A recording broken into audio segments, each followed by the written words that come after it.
रामचरितमानस में लिख रहे हैं गोस्वामी जी, निर्मल मन जन सो मोहि पावा।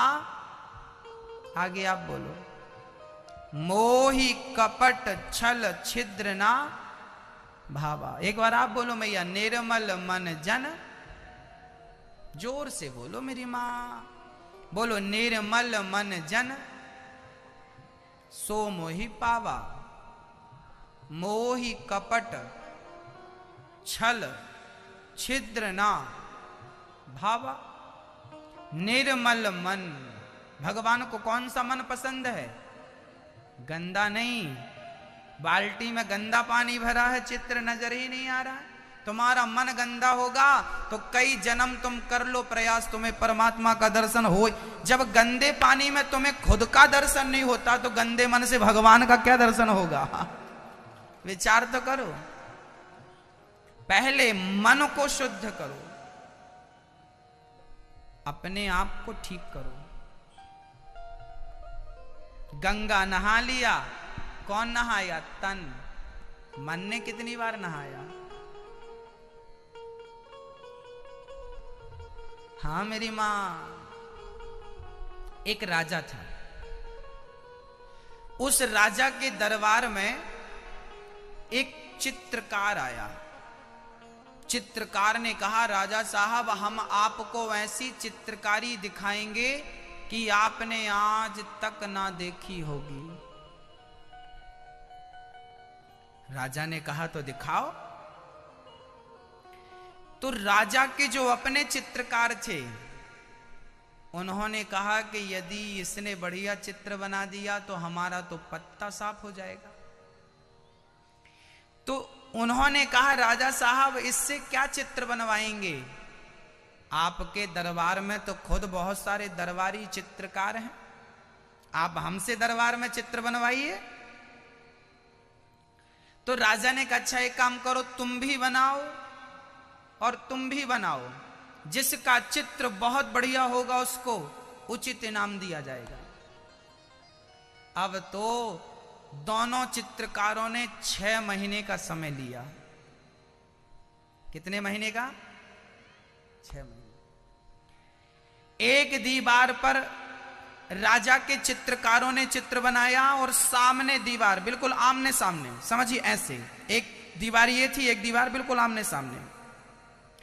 एक दीवार पर राजा के अपने चित्रकारों ने चित्र बनाना शुरू किया और दूसरा जो विदेश से आया था एक चित्रकार, दूसरी दीवार पर उसने बनाना शुरू किया। अब जो राजा के दरबारी चित्रकार थे, इन्होंने पेंट मंगाया, रंग मंगाया, ब्रश मंगाया और बढ़िया चित्रकारी शुरू की। और जो दूसरा था उसने केवल सफेद कलर का एक पर्दा बांध दिया ताकि हमारी चित्रकारी कोई देख ना सके, किसी का भी आना जाना मना था। अब राजा ने देखा कि महीना बीत गया, हमारे चित्रकारों ने तो खूब रंग मंगाया, भाई पेंटिंग बनानी है तो रंग तो लगेगा, पर हमारे चित्रकारों ने तो रंग मंगाया, ये मंगाया, पर इसने एक भी रंग नहीं मंगाया। राजा ने पूछा, क्यों भाई तुम्हें रंग चाहिए? उसने कहा हमें रंग नहीं चाहिए। अब सब हैरत में पड़ गए, राम राम, बिना रंग का ये कैसा चित्र बनाएगा? और ये राजा के जो दरबारी थे ना, इन्होंने 6 महीने में इतना बढ़िया चित्र बनाया साहब, वाह। 6 महीना पूरा हुआ, लोगों को बड़ा संशय था कि इन्होंने तो रंग लेके चित्र बनाया है, ये बिना रंग के कैसा चित्र बनाया होगा। सबके अंदर उत्सुकता थी देखने की। 6 महीना पूरा हुआ, आज का दिन निश्चित हुआ। राजा ने कहा दिखाओ। राजा गए तो सबसे पहले अपने दरबारियों के, अपने चित्रकारों का चित्र देखा। राजा ने देखा, वाह इन्होंने गजब चित्र बना रखा था, कितना बढ़िया चित्र था। और बड़ी बड़ी सड़कें, ऐसा लग रहा था कि ये सही में सड़क है, इनमें चलो। ऐसे चित्र आदमी बनाए थे कि मानो बोल पड़ेंगे, इतने सजीव चित्र बनाए थे इन्होंने। ऐसी नदियां बनाई सजीव, मानो पानी बह रहा हो, ऐसी चित्रकारी। राजा ने कहा, वाह मेरे नगर में तुम जैसे चित्रकार हैं, मैं गदगद हो गया। अब उसकी बारी थी जिसने कोई रंग नहीं लिया। राजा ने कहा, तू अपनी चित्रकारी दिखा। उसने पर्दा हटा दिया। तो पर्दा जब हटाया तो सारे लोग दंग रह गए। क्या था? उस चित्रकार ने उस दीवार को घिस घिस कर 6 महीने वो घिसता रहा और घिस घिस कर उसने दीवार को दर्पण बना दिया। और जब दर्पण बना तो जो सामने चित्र था वही चित्र उस दर्पण में और भी सुंदर नजर आने लगा, और भी सुंदर नजर आने लगा। जो चित्र इनके दरबारियों ने बनाया था उसी चित्र का प्रतिबिंब उसके दर्पण पर पड़ा तो उस पे और सुंदर दिखाई पड़ने लगा। बस भक्तों, तुम कुछ ना करो, तुम अपने मन को केवल घिस घिस के दर्पण बना दो। जिस दिन दर्पण बना दोगे तो परमात्मा की छवि तुम्हारे दर्पण पर दिखेगी, तुम्हें आनंद प्राप्त हो जाएगा। यही ईश्वर को पाना है, यही है अंदर देखना, भीतर देखना। इसी को कहते हैं भीतर झांकना, अंदर देखना। चित्त को क्या बनाना? मन को क्या बनाना? दर्पण, दर्पण बना लो। बाहर मत देखो, अपने भीतर देखो। बुरा जो देखन मैं चला, बुरा न मिलिया कोय, जो दिल खोजा आपुना, हमसे बुरा ना कोई। एक राजा था, एक राजा था। आज बरसों बाद उसका मित्र लौटा, बचपन का मित्र आज बूढ़ा होकर लौटा, बुढ़ापे में लौटा। कहां गया था? बोले दुनिया की परिक्रमा करने गया था, दुनिया की यात्रा पे गया था। कई देशों की इन्होंने यात्रा की। आज राजा ने अपने मित्र का बड़ा स्वागत किया, क्योंकि वो मित्र उसका बचपन का लंगोटिया यार था, साथ में पढ़ते खाते थे। एक राजा बन गया और दूसरा दुनिया की यात्रा पे निकल गया। यात्रा करते करते पैदल यात्रा करी ना, गाड़ी बैलगाड़ी से यात्रा करी तो कई वर्षों लग गए। बुढ़ापा, आज 70 साल की उम्र में लौटा। राजा ने अपने मित्र का स्वागत किया। मित्र आओ, ये बताओ मित्र, कैसा रहा तुम्हारा दुनिया का भ्रमण, कैसी रही यात्रा? बहुत अच्छी थी, बहुत आनंद आया, बहुत अच्छी यात्रा थी। मेरे लिए क्या लाए? मित्र ने कहा राजा, आपके लिए मैं जो भी लेता, मुझे बात समझ में आ जाती कि जो मैं आपके लिए ले रहा हूं वो ऑलरेडी आपके पास है, तो फिर मैंने वो भी छोड़ दिया। फिर मुझे कुछ अच्छा लगा, मैंने उस पर चिंतन किया तो पाया कि ये भी आपके पास है, क्योंकि अब तो राजा हैं। क्या नहीं है आपके पास? पर आपके लिए एक चीज जरूर लाया हूं, वर मैं वो चीज आपको अकेले में दूंगा। राजा एग्री हो गया, तैयार हो गया। चलो। एकांत में राजा उस फकीर के संग बैठा और राजा ने कहा, मित्र ये बताओ तुम क्या लाए हो मेरे लिए? अच्छा, उस आदमी के कंधे पे एक फटा सा झोला था, कुछ भी नहीं। उस छोटे से झोला में राजा के लिए क्या तोहफा हो सकता था? क्या दे सकता था वो? तब उस आदमी ने झोले से एक छोटी सी चीज निकाली, इतनी सी चीज, और राजा को दे दी, ये तुम्हारे लिए। राजा ने उसे खोला तो वो 4 पैसे का दर्पण था। क्या था? क्या था? क्या था? क्या था? दर्पण, शीशा।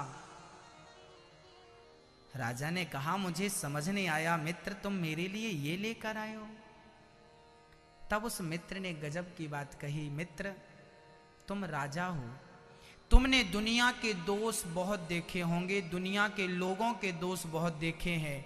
ये दर्पण तुम्हारे लिए, जब कभी फुर्सत मिल जाए तो इस दर्पण में तुम अपने आप को देख लेना, अपने आप को देख लेना। बस भक्तों, जिस दिन आपने अपने आप को देख लिया उस दिन ईश्वर को देखना सरल हो जाएगा। ईश्वर तब तक ही कठिन है जब तक आपने अपने आप को नहीं देखा। ईश्वर उस दिन सरल हो जाएगा जिस दिन आपने अपने आपको देख लिया। अच्छा, आपसे मैं पूछ रहा हूं, आप जितने लोग यहां बैठे हैं, दिल में हाथ रखकर बताइए, आपने दूसरों को बहुत बार देखा होगा, क्या सच बताइए आपने अपने आप को आज तक देखा? दर्पण में आपने केवल अपनी शक्ल देखी होगी, अपना व्यवहार और अपना स्वभाव आपने कभी नहीं देखा होगा। आज आप अपना व्यवहार, आपका व्यवहार जमाने के प्रति कैसा है, आपका स्वभाव दुनिया वालों के प्रति कैसा है, एक बार अपने आप को दर्पण में देखिएगा कि आप कैसे हैं। कहीं आप झूठे तो नहीं हैं, कहीं आप कपटी तो नहीं हैं, कहीं आप धोखेबाज तो नहीं हैं? यदि हैं तो दर्पण क्लियर बताएगा कि झूठा तू नहीं है, झूठा तो मैं हूं। कपटी तू नहीं है, कपटी तो मैं हूं। कभी आपको फुर्सत मिले ना मेरी माँ, तो आप लोग भी दर्पण देख लेना अपने आप को। और मैं तो कहूंगा कि मैं 7 दिन में आपको एक छोटा सा दर्पण दे के जाऊंगा, भक्ति का दर्पण, ज्ञान का दर्पण, वैराग्य का दर्पण। कभी फुर्सत मिले तो इस दर्पण में अपने आप को झांक लेना, अपने आप को देख लेना, आप दिख जाओगे कि आप कैसे हो। मैं यहां शुकतवा में केवल आपको दर्पण देने आया हूं, वो भी 4 आने का। दर्पण भी ज्यादा महंगा नहीं है, कीमत है 4 आना। 4 आने का दर्पण लेके आया हूं आपके बीच में, और आपको आपकी तस्वीर दिखाने आया हूं।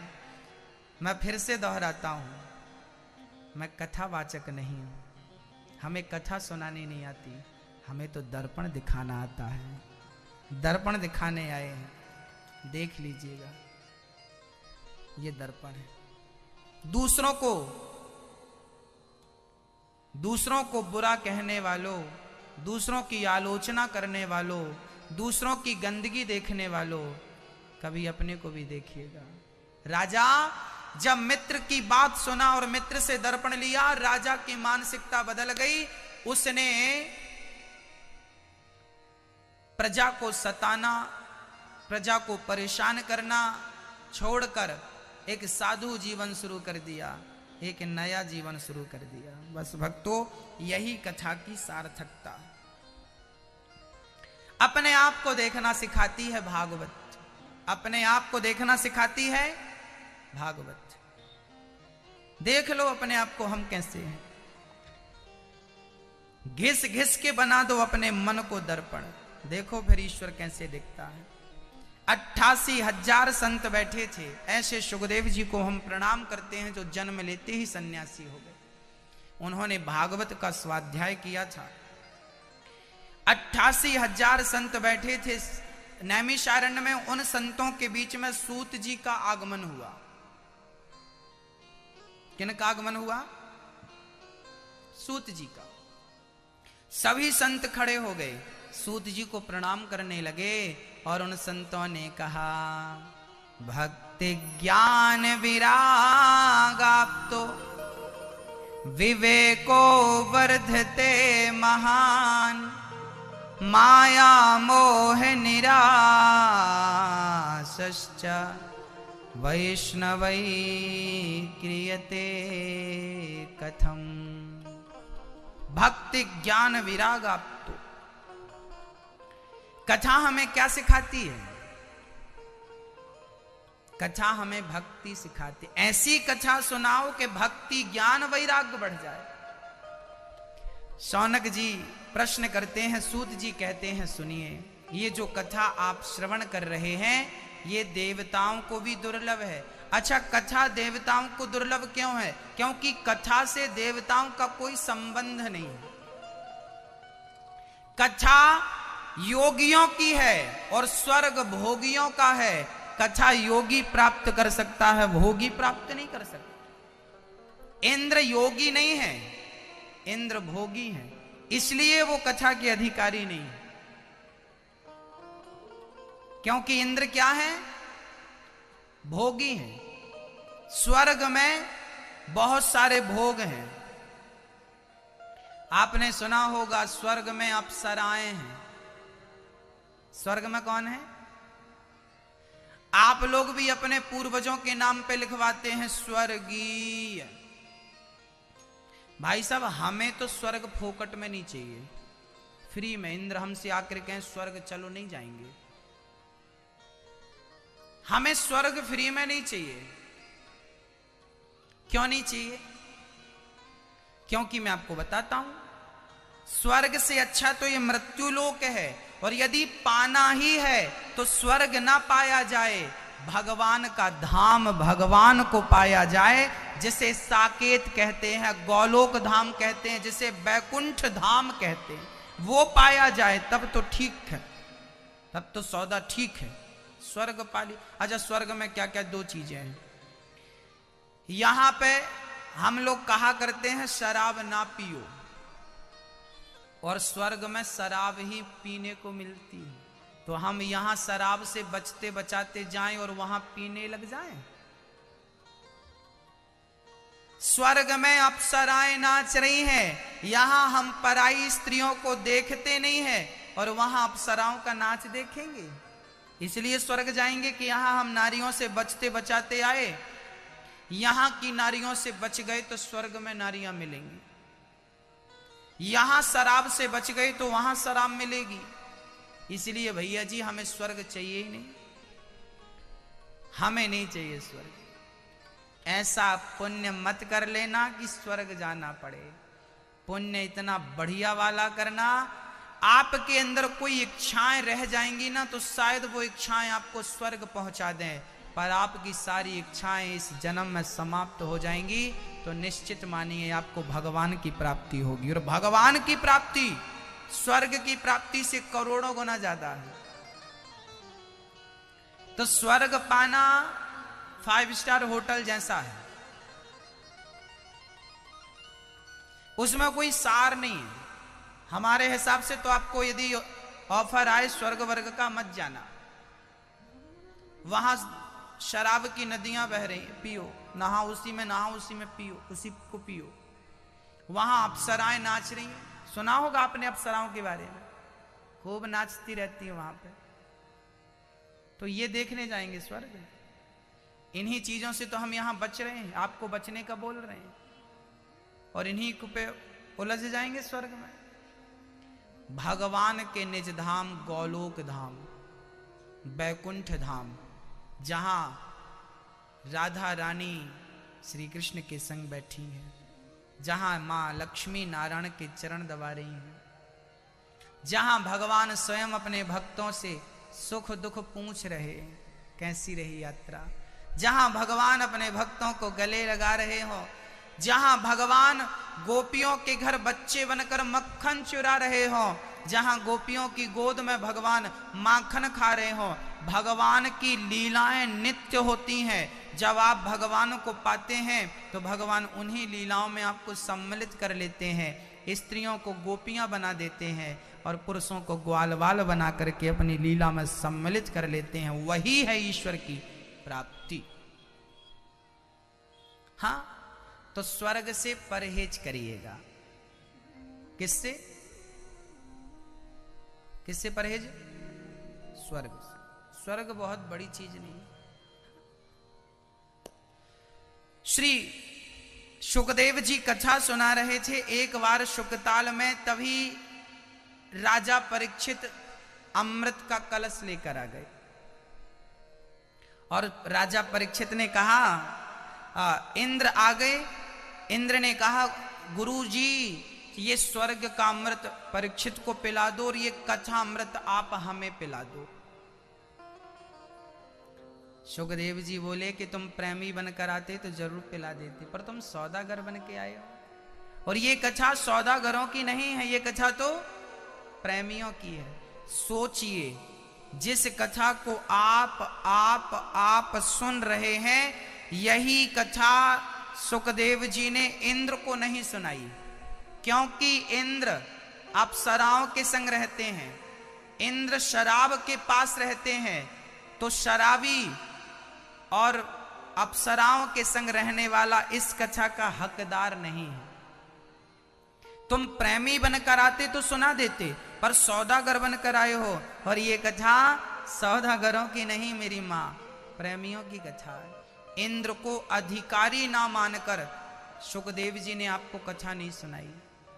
इंद्र चले गए नाराज होकर, तराजू बांधी, एक पलड़े पे भागवत को रखा, दूसरे पलड़े पे स्वर्ग के तमाम सुखों को रखा, और तौल कर देखा तो भागवत का पलड़ा सबसे भारी था। किसका पलड़ा भारी था मेरी मां? भागवत का पलड़ा। इंद्र ने स्वर्ग का सुख, कल्प वृक्ष सब रख दिया, तब भागवत से भगवान प्रकट हो गए। इंद्र अहंकार ना करो, तुम हमको तौल रहे हो अपने सुख से, तुच्छ है आपका सुख। इंद्र बोले प्रभु आप यहां, भगवान बोले जहां भागवत होती है वहां हम होते हैं। जहां भागवत होती है वहां कौन होते हैं? भागवत ही भगवान है और भगवान ही भागवत हैं। आप डरिए मत। अर्जुन के साथ भगवान थे तो बाल भी बांका नहीं हुआ। आप जमाने को अपना साथी ना बनाएं, आप गिरधर गोपाल को अपना साथी बना लें, फिर देखें क्या होता है ना। सांवरा जब हमारे संग है तो डरने की क्या बात है।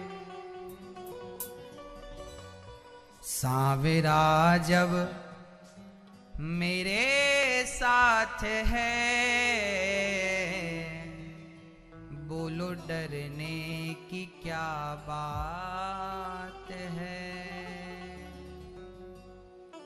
इसके रहते कोई कुछ कहे, बोलो किसकी ये औकात है।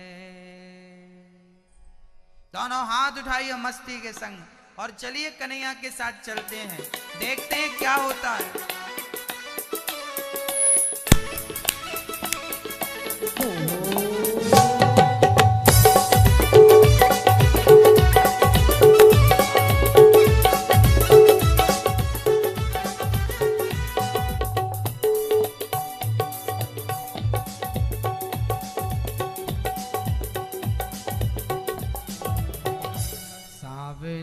जब मेरे साथ है, बोलो डरने की क्या बात है। सांवरा जब मेरे साथ है, बोलो डरने की क्या बात है। इसके रहते कोई कुछ कहे, बोलो किसकी ये औकात है। इसके रहते कुछ कहे, बोलो किसकी ये औकात है। दोनों हाथ उठाइए, हरि बोल।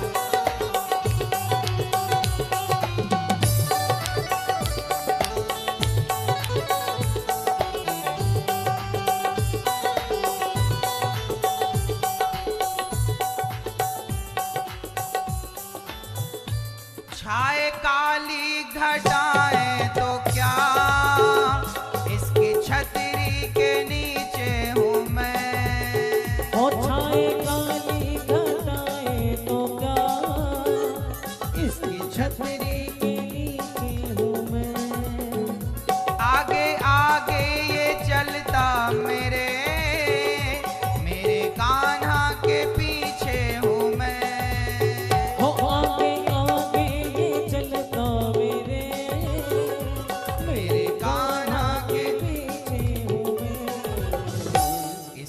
पकड़ा मेरा हाथ है, बोलो डरने की क्या बात है। इसने पकड़ा मेरा हाथ है, बोलो डरने की क्या बात है। सांवरा जब मेरे साथ है, बोलो डरने की क्या बात है। सांवरा जब मेरे साथ है,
आए काली घटाएं तो क्या, इसकी छतरी के नीचे हूं मैं।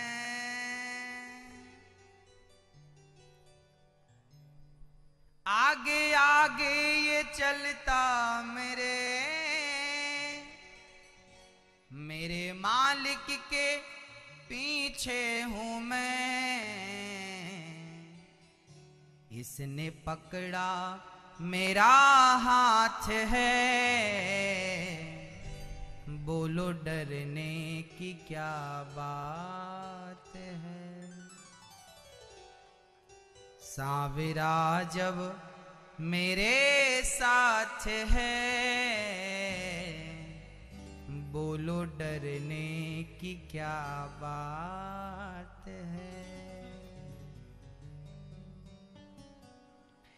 इसकी महिमा का वर्णन करूं,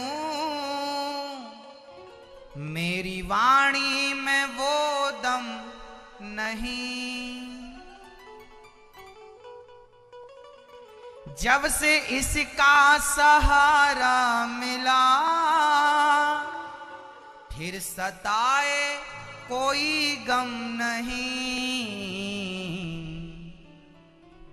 ये कराता करामात है, बोलो डरने की क्या बात है। सावरा जब मेरे साथ है, बोलो डरने की क्या बात है। आज जैसा कि आप जान रहे हैं कि भगवान जिनके साथ होता उन्हें घबराने की, डरने की बिल्कुल जरूरत नहीं होती है ना। थोड़ी देर पहले हमने ये भी बताया आपको कि 15 दिन पहले अखबार में आया कि बेटे ने, बहू ने माँ बाप को इतना सताया कि वो माँ बाप ने आत्महत्या कर ली। शायद उन माँ बाप को शायद ये पता नहीं था कि आप जैसे वृद्ध माँ बाप के लिए वृंदावन में एक वृद्धाश्रम बनाया जा रहा।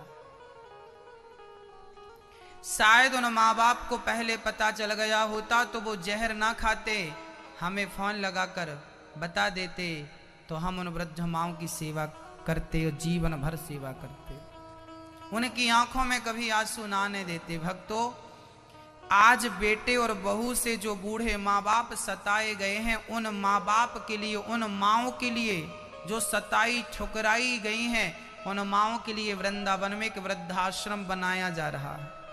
ये दास, सोचिए कल दंतेवाड़ा में कथा पूरी हुई। दंतेवाड़ा यहां से लगभग 800 किलोमीटर दूर है। रातों रात 800 किलोमीटर की दूरी तय की गई। पूरा सेटअप वहां से यहां आया और आपके बीच में कथा हो रही है। क्यों हम रेस्ट नहीं लेते? क्योंकि हमें लगता है कि यदि हम आराम करने लगे तो हमारी बूढ़ी माँ को हम आराम दे ना पाएंगे। यदि उन्हें आराम देना है, उन्हें सुख देना है, तो अपने सुख की, अपने आराम की कुर्बानी तो देनी पड़ेगी। हाँ भक्तों, निरंतर कथाएं टीवी पे आ रही हैं, आप लोग देख रहे हैं। टीवी पे नहीं आती तो यूट्यूब पे आती है कथाएं।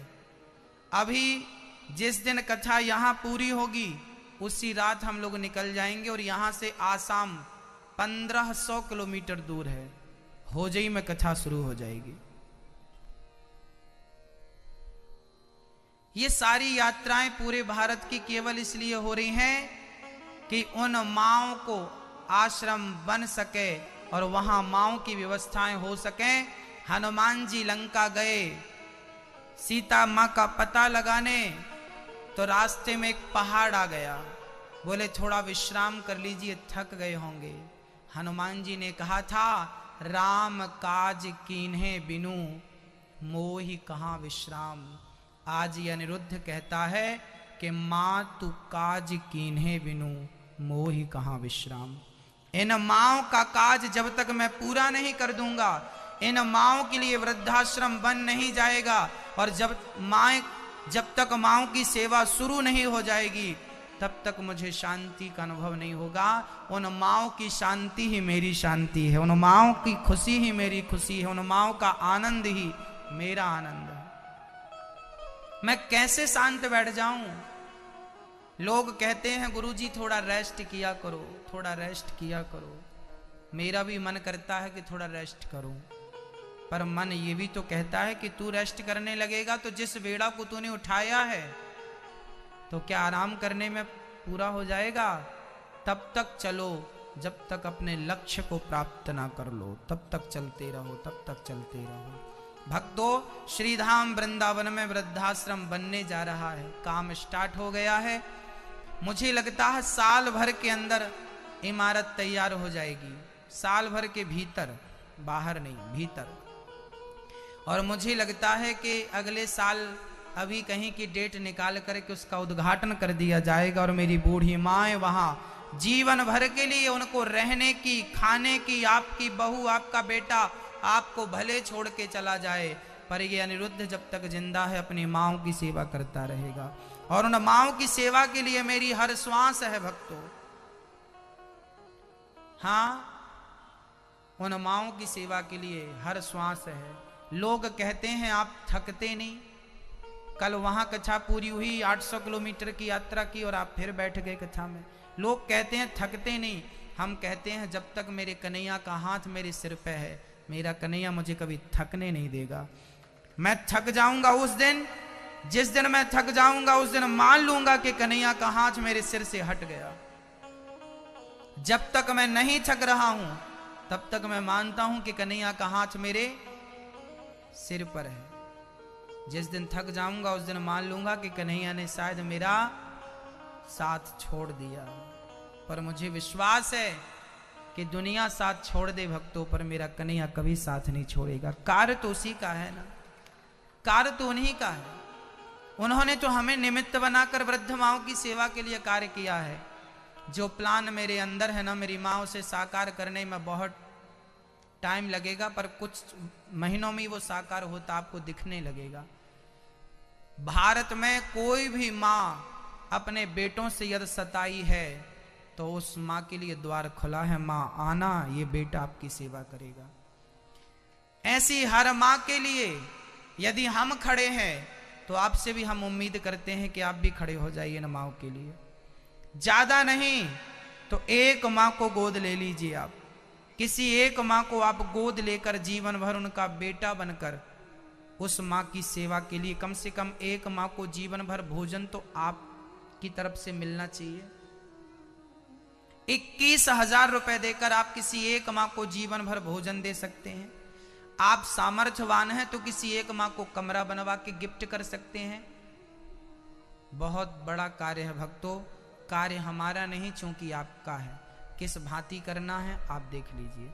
यदि आपको लगता है कि आपको जीवन भर इन माँओं को भोजन देना है तो आप एक बार 21,000 रुपए देंगे तो आप हमारे सदस्य भी बन जाएंगे उसी 21,000 से, और उसी के ब्याज से जीवन भर एक माँ आपकी रोटी खाती रहेगी उस 21,000 से। कितने पैसे बर्बाद हम कर देते हैं, कितनी संपत्ति यहाँ वहाँ फिजूल में खर्च हो जाती है। आज मुझे लगता है धन का सदुपयोग करने का अवसर आया है। एक बार इस कथा को देवर्षि नारद जी ने भी सुना था भक्तों। एक बार नारद जी समस्त तीर्थों का भ्रमण करते करते बद्रीनाथ चले गए, जहां 4 संत मिले। संतों ने देखा नारद जी आप बड़े उदास हैं, क्यों? तब नारद जी ने अपनी उदासी का कारण कहा। हम समस्त तीर्थों में गए पर ना पश्चिम कुत्र मिच्छरमा, हमें शांति नहीं मिली। शांति की खोज में हम यहाँ आए हैं। पुष्कर, प्रयाग, काशी, गोदावरी, हर क्षेत्र, कुरुक्षेत्र, रंगनाथ सारे तीर्थों में गए पर ना पश्चिम कुत्र मिच्छरमा, हमें कहीं शांति नहीं मिली। तब नारद जी बोले मैं वृंदावन चला गया। वहां मुझे एक स्त्री, युवा जवान 16 वर्ष की कन्या और बहुत सारे बूढ़ों के दर्शन हुए। नारद जी बोले मैं वहां से जाने लगा तो 16 वर्षीय कन्या ने चरण पकड़ के कहा कि भो भो साधु क्षणं तिष्ठ मच्चिन्तामपि नाशय दर्शनं तव लोकस्य सर्वथा गेहरं परम। चरणों में गिर पड़ी कन्या, बोली महाराज रुक जाइए, मेरा दुख दूर कर दीजिए। नारद जी बोले देवी क्या दुख है? बोले मेरे बच्चे बूढ़े हो गए समय के पहले। नारद जी ने कहा कौन हो तुम? अपना नाम बताया, मैं भक्ति हूं, ज्ञान हूं, वैराग्य हूं। अच्छा आपके अंदर क्या जवान है क्या बूढ़ा है ये बताओ। भक्ति के दो बेटे हैं, भक्ति तो जवान है पर ज्ञान और वैराग्य बूढ़े हो गए हैं। इसका अर्थ क्या हुआ? इसका अर्थ ये हुआ मेरी मां कि हम सभी के अंदर भक्ति तो फिर भी कुछ है, पर हम सबके भीतर ज्ञान और वैराग्य तो बुढ़े पड़े हैं। ज्ञान किसे है आजकल? और है भी तो सुलझने वाला ज्ञान नहीं, उलझने वाला ज्ञान है। आजकल ज्ञान क्या है? ज्ञान ये है, सुनो फलाने के यहां ना सास बहू का झगड़ा चल रहा है, भोगने तो कर्म किए भोग रहे। आजकल लोगों को ये वाला ज्ञान है, खुद के घर पे क्या चल रहा उन्हें पता नहीं, पड़ोसन के घर पे कोई छींक आ जाए किसी को तो उन्हें पूरी जानकारी किसको छींक आई। ज्ञान है आपको पर अपना नहीं, दुनिया का ज्ञान है। इस ज्ञान से क्या पार हो जाओगे भवसागर से? दुनिया कैसी है, क्यों परेशान हो रहे हो? मैं कह चुका हूं, आप कैसे हैं ये देख लीजिए। ज्ञान बूढ़ा पड़ा है हमारे भीतर, बूढ़ा है, कोई ज्ञान नहीं लेना चाहता, कोई ज्ञानी बनना नहीं चाहता। ज्ञान से किसी का क्या प्रयोजन? वैराग्य बूढ़ा पड़ा है, वैराग्य बूढ़ा हो गया। ये वैराग्य बूढ़ा से तात्पर्य क्या है? बोले आज के जमाने में बताओ वैराग्य किससे आता है? आजकल पति पत्नी में झगड़ा हो जाए तो पुरुष को बड़ा वैराग्य आता है, पर स्टेशन से वापस आ जाता है पप्पू की याद आ गई।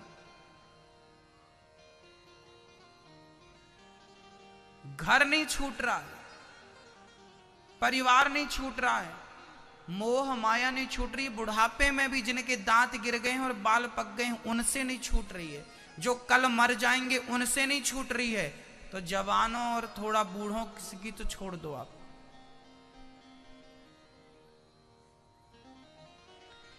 तो आपके भीतर ज्ञान भी बुढ़ा है। आपका ज्ञान क्या है? क्या है? बूढ़ा है।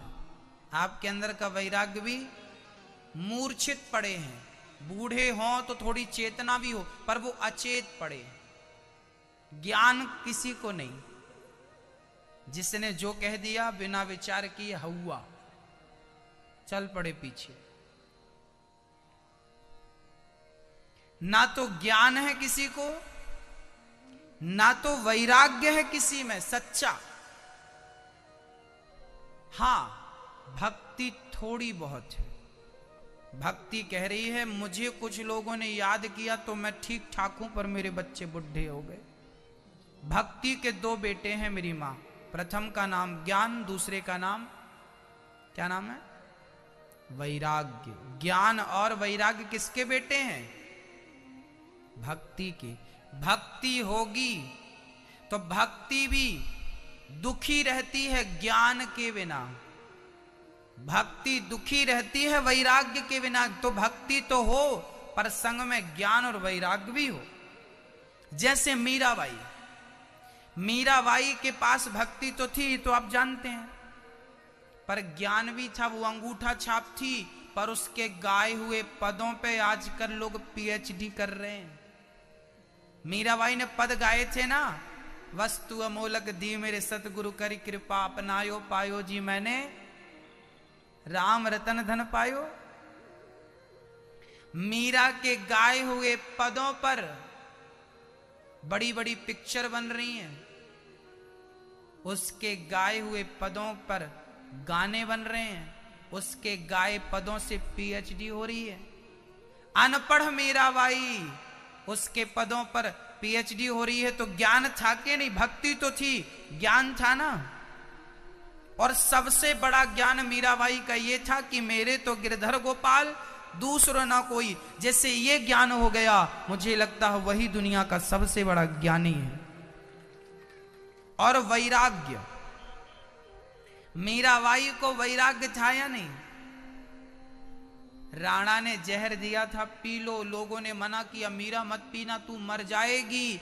मीरा ने कहा यदि जहर मारता है तो मेरा कृष्ण तारता है, देखती हूं कि आज मारने वाले की विजय होती है या तारने वाले की। उससे अपने जीवन से भी मोह नहीं था, इतना वैराग्य था। आपको तो भले परिवार से मोह ना हो, पर अपने आप से तो मोह होगा। पर मीराबाई को तो अपने आप से भी नहीं था। तो उसके अंदर भक्ति तो थी, पर ज्ञान भी था। और क्या था? वैराग्य था। तीनों से परिपूर्ण थी मीराबाई। तो ज्ञान और वैराग्य होना जरूरी है। गोपियों को भी भक्ति तो थी, पर ज्ञान वैराग्य भी था। अच्छा, मैं ये भी यहां पर कहूंगा कि जिसको भक्ति प्राप्त हो जाती है, उचित भक्ति, उसे ज्ञान वैराग्य भी सहज में मिल जाते हैं। ये ईश्वर प्रदान कर देता, उसके लिए उसे प्रयास नहीं करना पड़ता। बस तुम्हें एक को पाना है, भक्ति को, ज्ञान वैराग्य मिल जाएंगे, उसकी चिंता ना करना। नारद जी ने कहा मैं गीता सुनाता हूं, नहीं कुछ हुआ। वेदांत सुनाता हूं, नहीं कुछ हुआ। तब सनकादियों ने कहा भागवत सुनाओ। तब यही भागवत जो आप लोग सुन रहे हैं, यही भागवत सनकादियों ने हरिद्वार में भक्ति महारानी को सुनाया था। भक्ति सुनते ही ताता थैया करके नाचने लगी। सदा सेव्या सदा सेव्या श्रीमद्भागवती कथा, यस्याः श्रवणमात्रेण हरिश्चित्तं समाश्रयेत्। है ना? राम राम रटते रहो, कब तक रटें? बोले जब तक घट में प्राण। क्या होगा? कभी तो दीन दयाल के भनक पड़ेगी कान। कभी सुनाई पड़ेगा ना उसे कौन पुकार रहा, तुम पुकारते रहो पुकारते रहो, वो सुनेगा, वो बहरा नहीं है। पुकार तुम चालू रखना। जब पानी में फंसा हाथी, मगर ने पांव पकड़ के जब जल में डुबाना चाहा, तो मगर ने जब पांव पकड़ा तब हाथी ने सूंड उठाकर पुकारा था कि नहीं? जब सूंड उठाकर हाथी ने पुकारा, हे ईश्वर मेरी रक्षा करो, मैं आपकी शरण ग्रहण करता हूं, तब भगवान ने हरि का अवतार लेकर हाथी को बचाया था। गज की टेर सुनी नटवर, गज की टेर सुनी नटवर ने। वाह, वो ऐसा है कि वो हाथियों की टेर भी सुन लेता। यदि हाथियों की सुनता तो आपकी नहीं सुनेगा। पुकारो, पुकार द्रौपदी की तरह होनी चाहिए, करुण पुकार। क्या होना चाहिए मेरी मां? करुण पुकार। छोटे छोटे बच्चे दो प्रकार से रोते हैं। कैसे रोते हैं? एक तो नॉर्मल रोते हैं बच्चे। जब बच्चे नॉर्मल रोते हैं ना, तो मम्मी सुनती नहीं है बच्चों का रुदन, काम करती रहती है, अभी चुप हो जाएगा। पर एक बार बच्चा कैसा रोता है? चीख कर। मतलब लगभग उसकी श्वास अवरुद्ध हो जाती, वो एक बार में रोता रहता, उसकी श्वास अवरुद्ध हो जाती। ऐसा रोता ना बच्चा, हाँ या ना? एक तो होता है नॉर्मल रोना, उसका कोई मायना नहीं, कोई मायने नहीं रखता।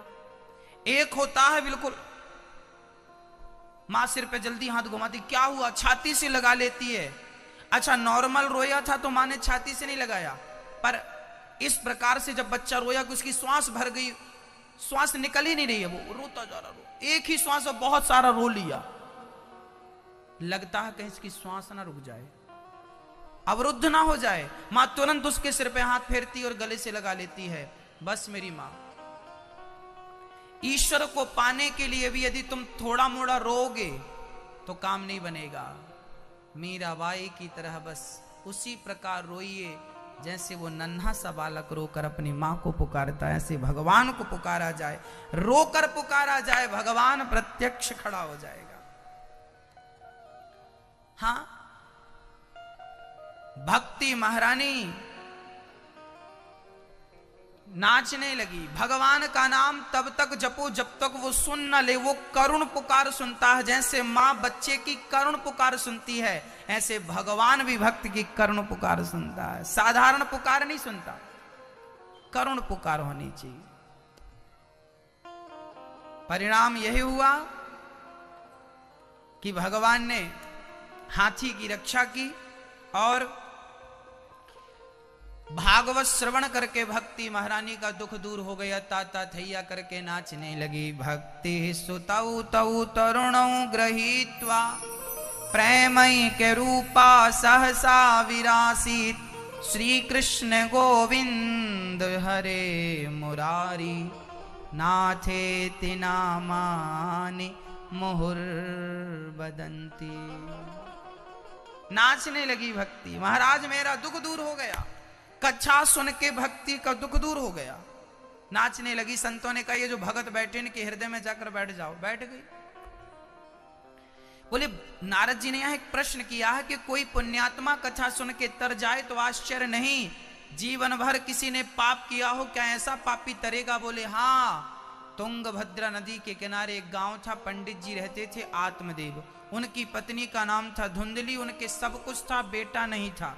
एक दिन आत्मदेव जी जंगल चले गए, महात्मा ने फल दे दिया, पत्नी को दिया, पत्नी ने खाया नहीं, गाय को फल खिला दिया।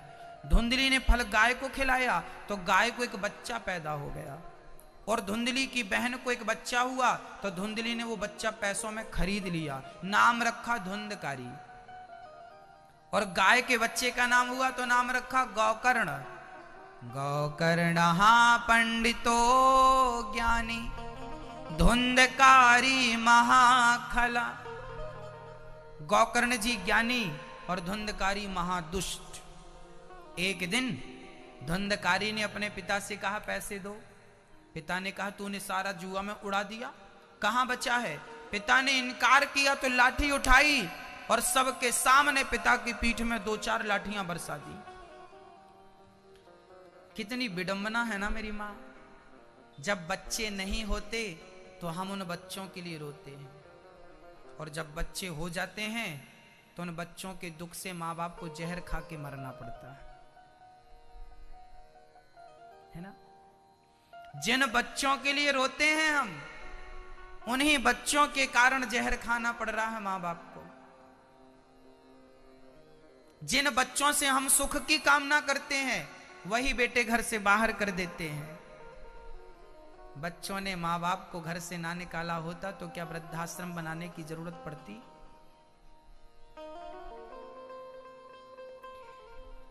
आज बूढ़ों पर जितना अत्याचार हो रहा है उतना अत्याचार किसी पर नहीं हो रहा, और बूढ़ों पर अत्याचार करने वाले कोई गैर नहीं है। 100 में से 95 बूढ़े अपनों के सताए हैं, 5% बाहर से परेशान है। अपनी औलाद, अपनी संतान, अपने बेटा, अपना नाती, अपनी बहू से क्या करें? भक्तों, आत्मदेव जी भी अपने बेटे से सताए, बेटे ने मार लगाई, चलो बुढ़े घर से निकाल दिया हाथ पकड़ के। आत्मदेव जी रोने लगे, तब गौकर्ण जी गाय का बेटा आया और समझाने लगा। अच्छा, ये गौकर्ण गाय का बेटा क्या है? गाय के बच्चा हुआ। अच्छा, गौकर्ण कौन है? आप ही तो गौकर्ण हैं। मां जब जिसकी मां मर जाती है तो उस बच्चे को दूध कौन पिलाता है? कौन पिलाता? गौ माता पिलाती है। गाय का दूध ही डॉक्टर सुपाच्य बोलता है, और वो भी देसी गाय। देसी गाय का दूध बच्चे को सुपाच्य है। मां का दूध बच्चे को भले ना पचे, पर आज तक किसी डॉक्टर ने यह नहीं कहा कि गाय का दूध से नहीं पचेगा। बस गाय शुद्ध देसी होनी चाहिए। उस देसी गाय का दूध हर बच्चे को पचता, सुपाच्य है वो। इसलिए हम और आप जिन्होंने गाय का दूध पी रखा, सब तो गौकर्ण है। सब कौन है? गौकर्ण है। गाय के बेटे ने, गौकर्ण ने, जिन्होंने गाय का पालन किया, गाय की सेवा की, मां बाप की सेवा की, वो गौकर्ण ने पिता को समझाया, कथम रोदसी, क्यों रो रहे हैं पिताजी? तब उन्होंने कहा, बेटे तेरे भाई ने, धुंधकारी ने मुझे आज लाठी मारी। गौकर्ण जी ने कहा, पिताजी क्यों ये मानसिकता आपने बना रखी है कि ये आपका बेटा है? इस दुनिया में यदि आप रो रहे हैं, यदि आप दुखी हैं, तो याद रखना दुनिया वालों, आपके दुख का कारण केवल आपका मोह है। क्या है? आपका मोह। यदि आप मोह करते हैं तो आप दुखी होंगे। कोई दुनिया में आपको सुख नहीं दे सकता। मोह का त्याग कर दीजिए। गौकर्ण जी ने समझाया, पिताजी आपको मोह अपने बेटे पर है, आपको मोह अपनी पत्नी पर है, आपको मोह अपने शरीर पर है। ये तो बताओ, यहां जितने लोग बैठे हैं ध्यान से सुनना, ये बताओ, आप अपनी पत्नी को, अपने परिवार को थोड़ी देर के लिए छोड़ दीजिए। ये बताओ कि आपका ये शरीर, क्या ये शरीर आपका है? बुढ़ापे में ये शरीर तुम्हें छोड़ना पड़ेगा कि नहीं? हाँ या ना? ये शरीर, अब बताओ, ये उंगलियां क्या हमारी हैं? यदि शरीर तुम्हारा था तो बुढ़ापे में आंखों ने देखना कम कर दिया, आपने रोका क्यों नहीं? शरीर आपका था तो कमर झुक गई, आपने रोका क्यों नहीं? शरीर आपका था तो घुटनों में दर्द बढ़ गया, आपने रोक क्यों नहीं लिया? हमारा शरीर है। यदि शरीर आपका था तो बुढ़ापे में सुनना कम हो गया, रोका क्यों नहीं? इसका तात्पर्य यह है कि यह शरीर हमारे पास होता हुआ भी हमारा नहीं है। ये किराए की झोपड़ी है, ये ईश्वर का दिया तोहफा है। जब चाहे वापस ले ले, तुम रोते रह जाओगे। निकल जाएगी आत्मा, पड़ा रह जाएगा शरीर, लोग ले जाके शमशान में फूंक देंगे। क्या है तुम्हारा? बड़ी बड़ी बातें करते हो, ये हमारा वो हमारा। क्या है भाई बताओ? बेटा बेटी तो छोड़ दो, ये शरीर जो तुम्हारे संग है ये भी तुम्हारा नहीं, ये भी धरा रह जाएगा। चार लोग लगेंगे उठाने के लिए तुम्हारे शरीर को। तुम अकेले शमशान भी नहीं जा सकते।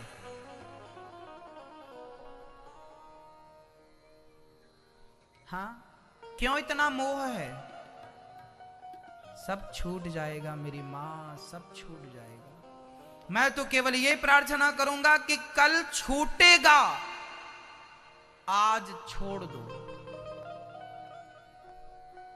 कल छूटेगा, उसके पहले आज ही उसको छोड़ दो ना। क्यों पकड़ रखा है जबरदस्ती? और छोड़ना मुंह से नहीं, मुंह से तो सब छोड़ देंगे, छोड़ दिया छोड़ दिया। यहां से छूटे तो जाने, भीतर से छूटे तो जाने। आपने बाहर से तो कुछ पकड़ा ही नहीं है, पकड़ा तो सब कुछ भीतर से है। बाहर से हमने पकड़ा तो लो छोड़ दिया, छूट गया, ये छूट गया। देर कितनी लगेगी? यहां पकड़े, बाहर से पकड़ने में, छोड़ने में देर नहीं लगती। देर तो उनको लगती है जिन्होंने भीतर से पकड़ रखा।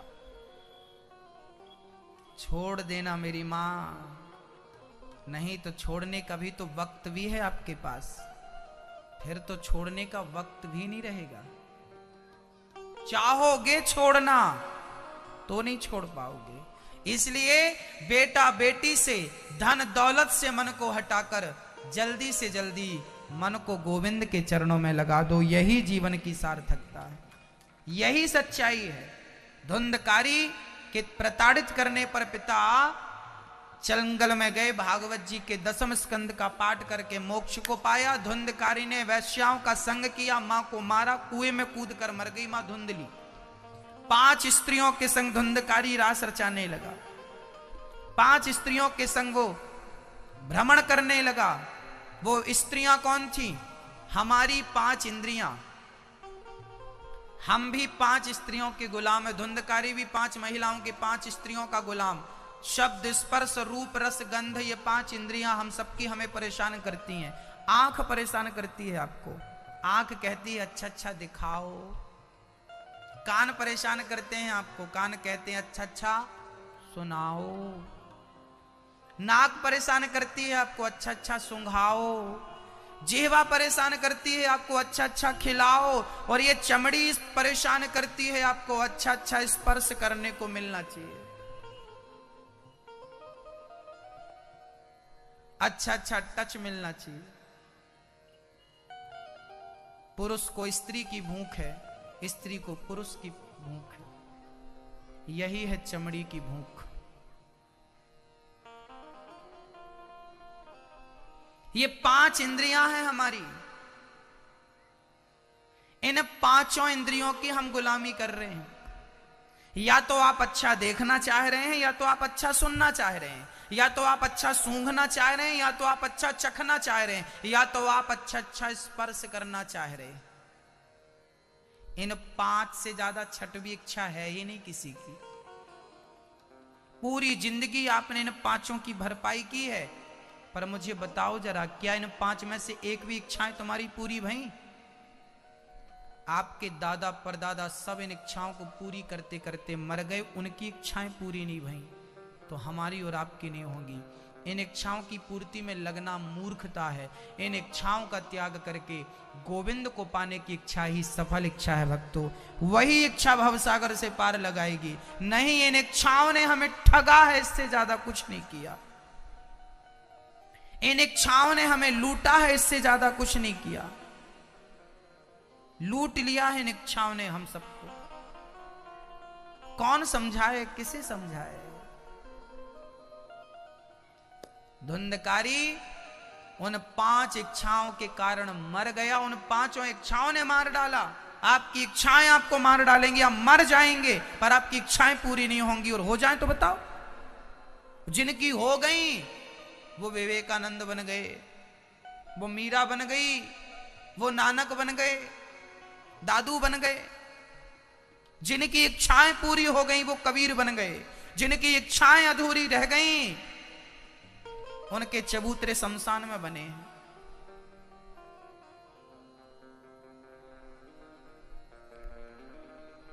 हां, इच्छाएं सिकंदर की पूरी नहीं भई, आपकी और हमारी हो जाएंगी। इच्छाएं रावण की पूरी नहीं भई, आपकी और हमारी हो जाएंगी। इच्छाओं के लिए जीना पागलपन है।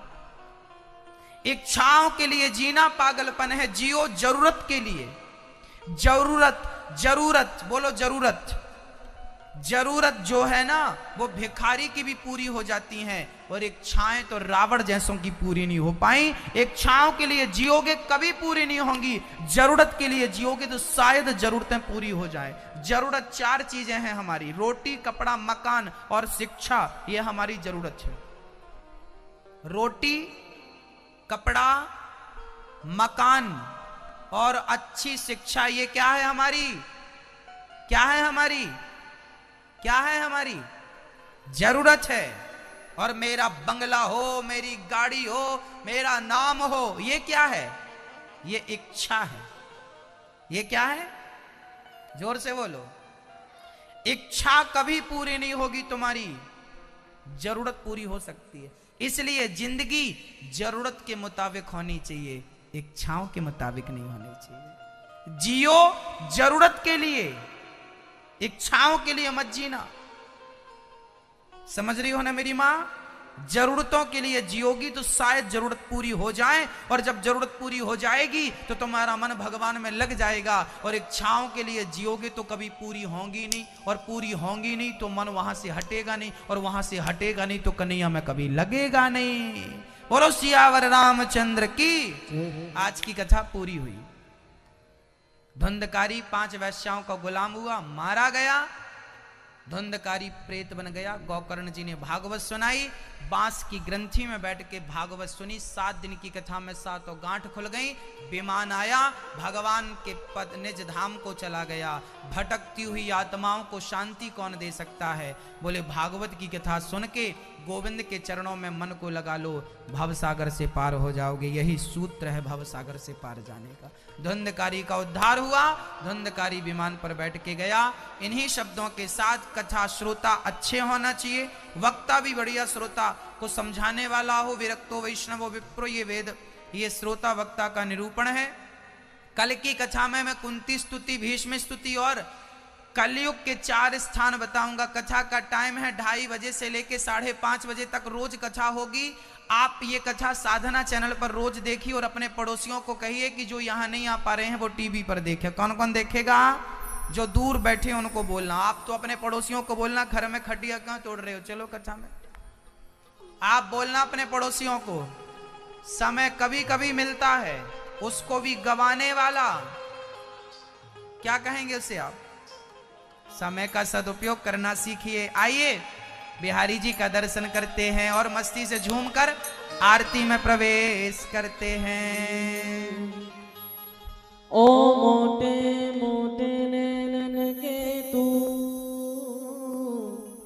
हाय मीठे मीठे बैनन के तू। जय हो। सांवरी सलोनी सूरत के तू, ओ प्यारी प्यारी मूरत के जय हो। ओ कजरा रे मोटे मोटे तेरे ने। जय हो।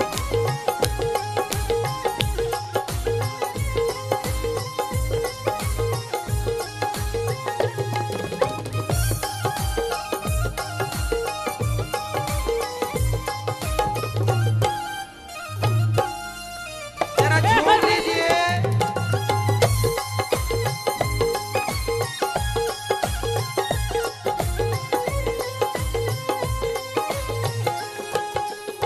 ओ कजरा रे मोटे मोटे तेरे ने, हो नजर ना लग जाए, हाय हाय हाय नजर ना लग जाए, ओए होए होए नजर ना लग जाए। बाकी बिहारी कजरा रे मोटे मोटे तेरे ने, हो नजर ना लग जाए, हाय हाय हाय जरा नजर ना लग जाए। जरा कन्हैया के बन जाओ और अपनी हस्ती को भूल कर मस्ती में डूब जाओ। मीराबाई नाचती थी ना किसके लिए? कन्हैया, आप भी कन्हैया के लिए एक बार जरा झूम के दिखाओ। नजर ना लग जाए, हाय हाय हाय नजर ना लग जाए,